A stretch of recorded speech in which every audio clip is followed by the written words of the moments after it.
Steve Johnson, I'm Assistant Chief Constable and I have responsibility for the crime area of business, and that includes major crime, local crime, organised crime, counter-terrorism and safer communities. And drugs has been identified by the public as one of their top 5 priorities in the public consultation. Are we concerned about this? Yeah, drugs is one of those things, in many respects it's a commodity that is dealt with in our communities by many involved in serious and organised crime, and I've previously spoke about those people involved in serious and organised crime living lifestyles above and beyond their means.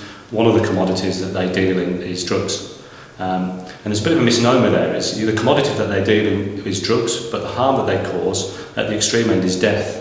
You know, on an average day we have 2 or 3 drugs-related deaths reported to Police Scotland every day.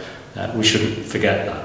That's the real, tangible harm. These people that die are people's sons, daughters, mothers, fathers, uncles, aunts. You know, and every day that's a tragic loss in our communities. And this is on the back of the drugs trade. These people deal in various different types of drugs, the traditional sort of heroin and cocaine that people will be aware of, through to the supply of ecstasy, and now into the new world of new psychoactive substances, where we're not actually sure of the harm that that's causing, but we do know many of the new substances are linked to deaths and they're under current investigation. So drugs is a problem within our community, and it is one of the things that the community can help us crack and deal with. People tend to know the people that are dealing drugs in their communities, but don't feel as though they can talk out.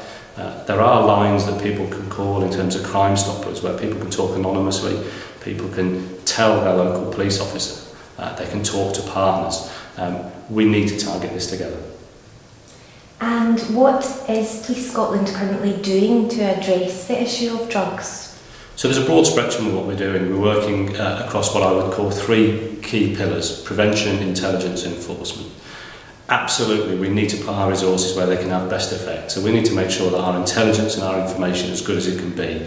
Now, we have a whole host of ways in which police can gather intelligence ourselves, but by far and away one of the best sources of intelligence comes from our communities, telling us where the problems are, letting us know who the individuals engaging in the supply of drugs are, and also telling us about those people who are vulnerable and making sure that we can direct them towards partners where they can get help for their addiction problems and their health issues. So the intelligence and information is a key to this.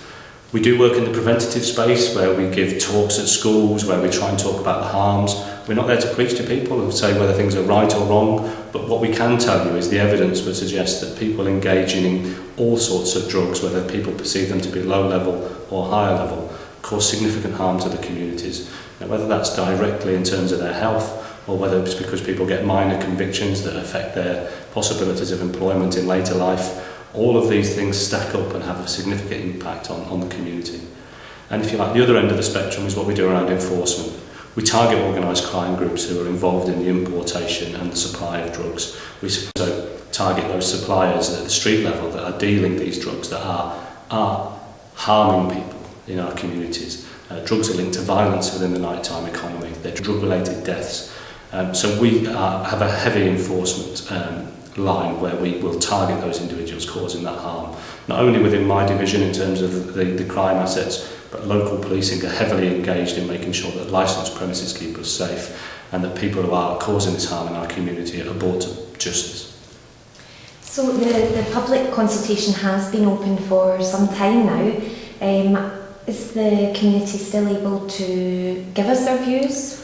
The community can give us views in many ways. They can log on and they can call us to provide those views on the surveys that are provided.